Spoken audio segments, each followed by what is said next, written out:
As I neared Bragança along a road I had never travelled, I became more and more excited. These lands were the lands in which Portugal had been formed over 1,000 years ago. I wondered what the roads must have been like in those ancient days as I filled my modern car up with gas and marvelled that it could travel 1,000 kilometres in one filling. Hey, my name's Nick Robinson and I've been living in the Algarve for 24 years and I love it here. If you need any help relocating to Portugal or to the Algarve in particular, we've set up a real estate agency and a relocation agency to assist you. So jump on to algarveaddicts.com/contact and drop us a line and we'll help you out. Please though, do me a favor, when you're going to a foreign country on holiday or just relocating, do me a favor, stop wasting money because we've partnered up with a currency company and absolutely you can save so much money. You know, you've probably got a great relationship with your traditional bank and they are not going to give you your best rate. So get in touch with us and we'll help you out and get a card and you can it's just so easy.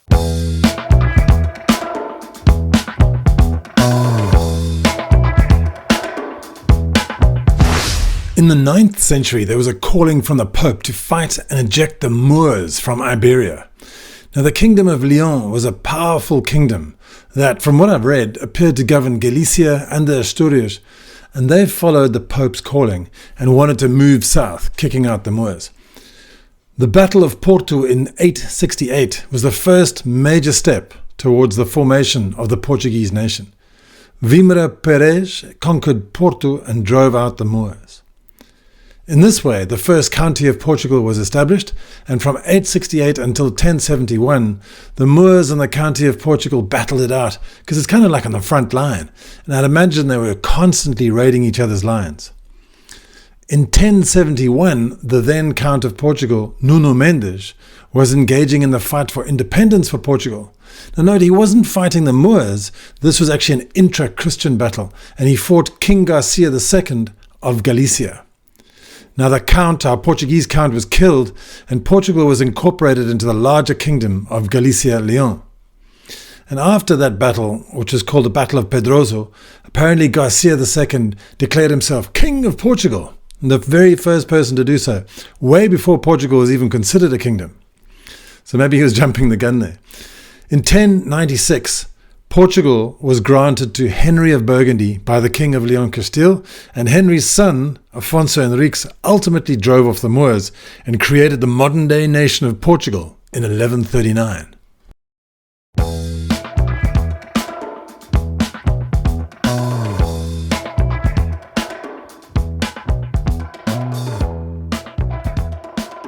As I've mentioned, Bragança wasn't seriously important in Roman times, but the town itself was probably founded in the 10th or 11th century and was developed from a Romanized castro and became a key military and administrative hub due to its strategic location.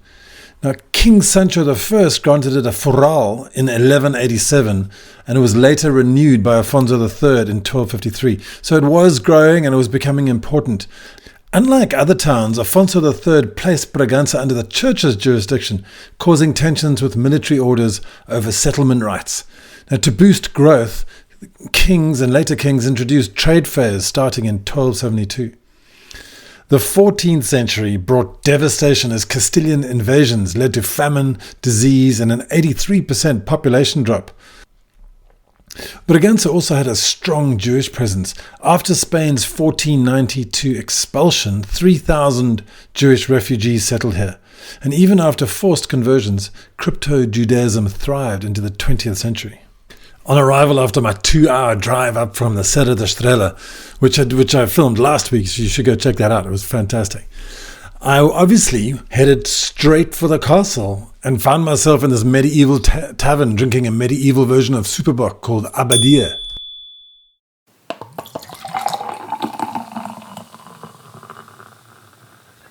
As you've seen, the location of Bragança is far in the northeast of Portugal, which doesn't make it hugely accessible.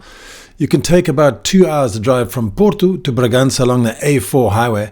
And also there is a new, actually this is it comes and it goes every year. There's an air route that goes from Bragança to Villarreal, all the way down to Viseu, Cascais, and then down to Portimão. So it covers the whole country. And one day I'd love to get on that route and take it and show you exactly how it works. But for now, if you want, you can go and book a ticket on 7air.com. I finished up my beer and headed down from the castle down into the old town. And let me take this opportunity to show you a few of the little areas around Bragança. I mean, it's not a large town, so it's very easy to get acquainted. But this river Fervença runs all the way through it.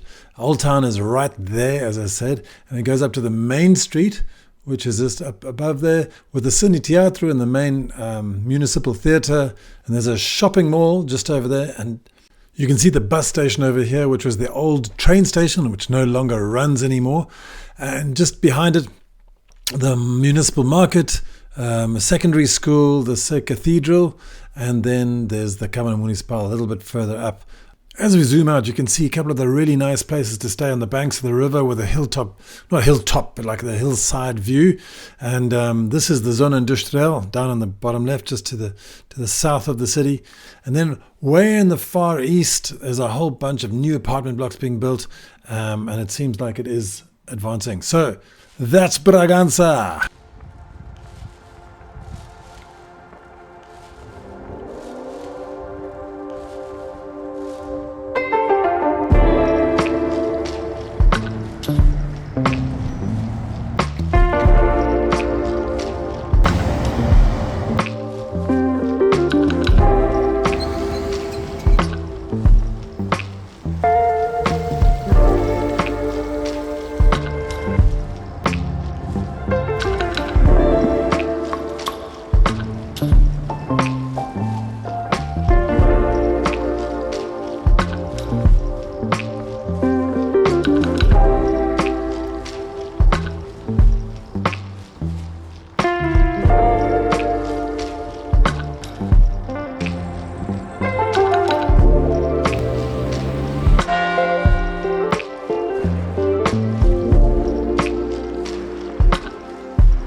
This is the Rio Fervença.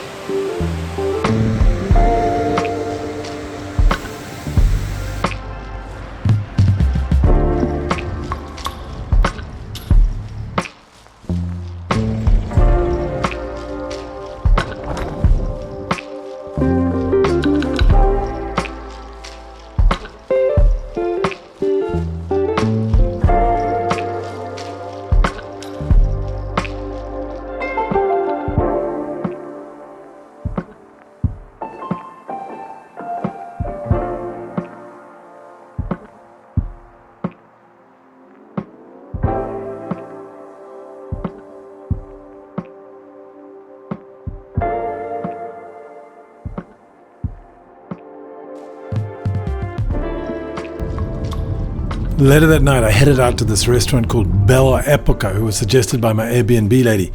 And it was fantastic. It was like visually incredibly stimulating. And the food was fantastic. There's a special thing here which you have to have. It's called the posto mirandesa, which is basically a thick steak. And I had it. It was fantastic. Isn't that cool? They gave me that. So sweet.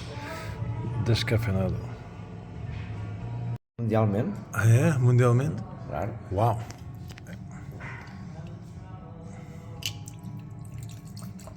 Já está, não preciso mais, eu preciso ir a... Assim? Eu preciso conduzir.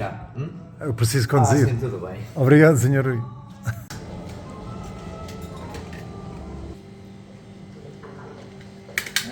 As coisas aqui é espetacular, não é?